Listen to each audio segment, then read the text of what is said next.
নমস্কার বন্ধুরা, আমার ছোট্ট চ্যানেলে আপনাদের সবাইকে স্বাগত জানাই। আমার আজকের রেসিপি মোচমোচে ফুলকো বেগুনি। বিয়ে অনুষ্ঠান বাড়িতে ভেজ ডালের সঙ্গে কিন্তু বেগুনি আমাদেরকে দেওয়া হয়। তো বেগুনিটা খেতে কিন্তু খুবই মোচমোচে একদম ফুলকো ফুলকো বেগুনি দেওয়া হয়। তো এই বেগুনিটা কিভাবে বাড়িতে আমরা তৈরি করব, ভিডিওটা আজকে পুরোটা দেখবেন। আশা করছি ভালো লাগবে। অনেক সময় ওই বেগুনিগুলি কিন্তু দোকানেও বিক্রি হয়। তো কিভাবে আজকে তৈরি করবে এরকম ফুলকো বেগুনি অনেকক্ষণ পর্যন্ত মোচমোচে থাকবে, ভিডিওটা পুরোটা দেখার অনুরোধ রইল। প্রথমে আমি ব্যাটারটা তৈরি করে নেব। তার জন্য একটা বল নিয়ে তার উপর একটা ছাঁকনি বসিয়ে আমি বেসনটাকে প্রথমে চেলে নিতে হবে। এখানে আমি 1 কাপ বেসন নিয়েছি। আপনারা আপনাদের পরিমাণ মতো নেবেন। যদি বেগুনিগুলি বেশি হয় তাহলে বেশি পরিমাণে নিতে হবে। এবার ভালো করে চেলে নিচ্ছি। চ্যানেলে যদি নতুন বন্ধু হয়ে থাকেন চ্যানেলটিকে সাবস্ক্রাইব করে আমাকে সাপোর্ট করবেন, পাশে থাকবেন। আর পাশে থাকা বেল আইকনটি বাজিয়ে দেবেন, এরকম নিত্য নতুন ভিডিও আপনারা সবার প্রথমে পেয়ে যাবেন। আর দিয়ে দিচ্ছি এখানে 2 চামচ চালের গুঁড়ি আর 1 চামচ সুজি। সুজি দিলে বেগুনিগুলি কিন্তু দ্বিতীয়বারও বেজে খেতে পারবেন, একদম পুড়ে যাবে না।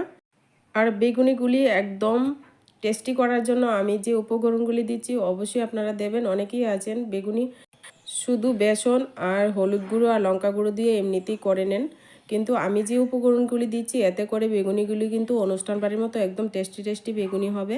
তো এখানে আমি অল্প পরিমাণে হলুদ গুঁড়ো আর একটু শুকনো লঙ্কা গুঁড়ো দিয়েছি, জিরা ধনে ভাজা জিরা ধনে গুঁড়োটা দিয়েছি, আর এখানে দিয়ে দিচ্ছি পরিমাণ মতো লবণ,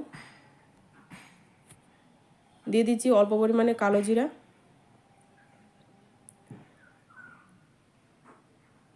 আর এখানে দিয়ে দিচ্ছি স্বাদের ব্যালেন্স করার জন্য অল্প পরিমাণে চিনি। এতে করে কিন্তু মিষ্টি হবে না, কিন্তু বেগুনিগুলি কিন্তু খুবই টেস্টি হবে। আর এখানে দিয়ে দিচ্ছি আদা বাটা।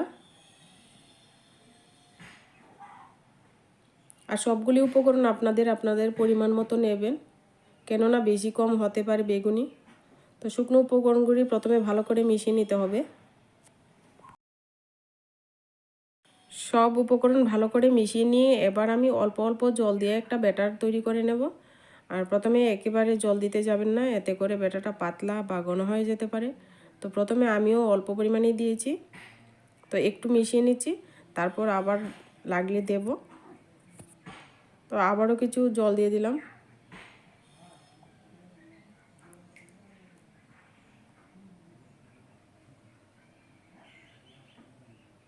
তো আমার আরেকটু জল লাগবে।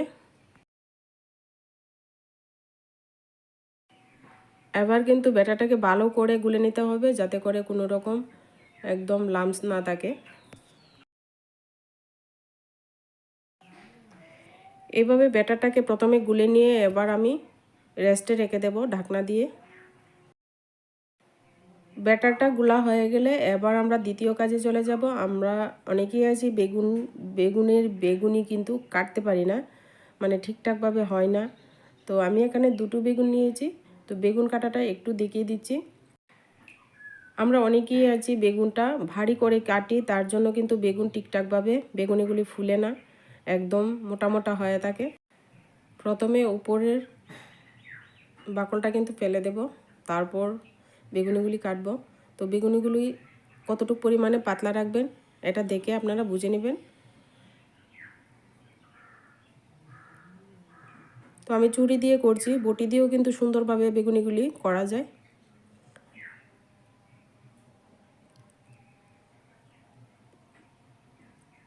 এইভাবে আস্তে আস্তে করে পাতলা পাতলা করে বেগুনটাকে কেটে নেবেন, এতে করে বেগুনিগুলি কিন্তু খুব সুন্দর হবে আর ভিতর থেকে একদম মোচমোচে হবে। তো এইভাবে আমি সবটা বেগুনই কেটে নিয়েছি। এবার বেগুনের মধ্যে আমি একটু নুন আর হলুদ মেখে নেব। আর বেগুনিগুলি দেখতেই পাচ্ছেন এতটুকু পরিমাণে পাতলা রেখেছি, এতে করে বেগুনিগুলি খুব সুন্দর ভিতর থেকে একদম মোচমোচে হবে। এবার একটু নুন আর একটু লঙ্কা গুঁড়ো মেখে নেব। আপনারা চাইলে বেগুনটা কেটে একদম লবণ জলে ভিজিয়ে রাখতে পারেন, এতেও কিন্তু হবে।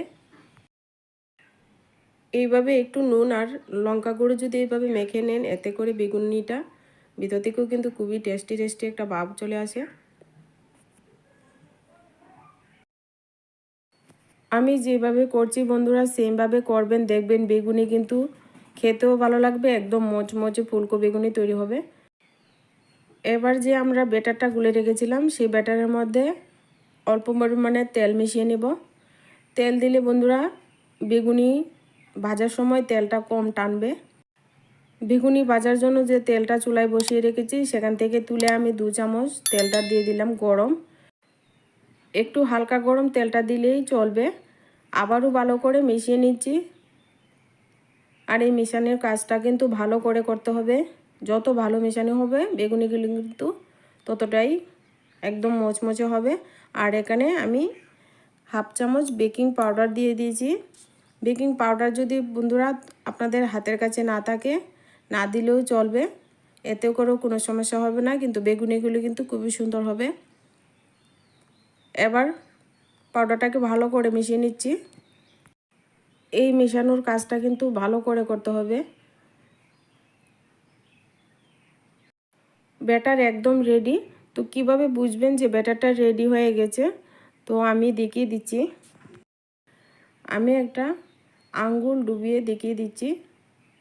যখন দেখবেন আঙ্গুলটার মধ্যে এভাবে কভার করে আছে তখন বুঝতে পারবেন যে ব্যাটারটা আমার পুরোপুরি তৈরি। এবার বেগুনের গায়ে সুন্দর করে ব্যাটারটা লাগিয়ে বেগুনিগুলিকে আমি ভেজে নেব।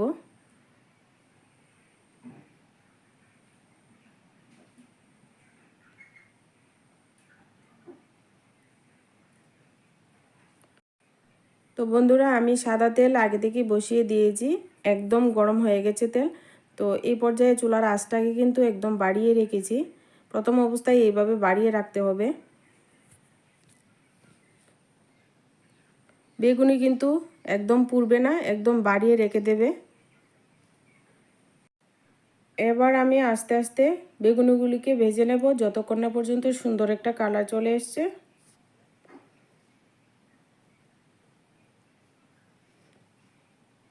তো বেগুনিগুলিকে এইভাবে উলটপালট করে দিতে হবে।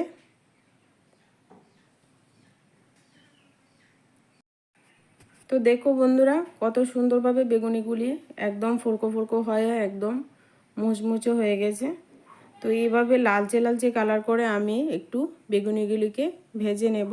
বেশি কড়া করে ভাজবেন না, এতে করে বেগুনিগুলি একদম টেস্টটা খারাপ হয়ে যাবে। তো এরকম একটু লাল লাল কালার করে বেগুনিগুলিকে তুলে নেবেন।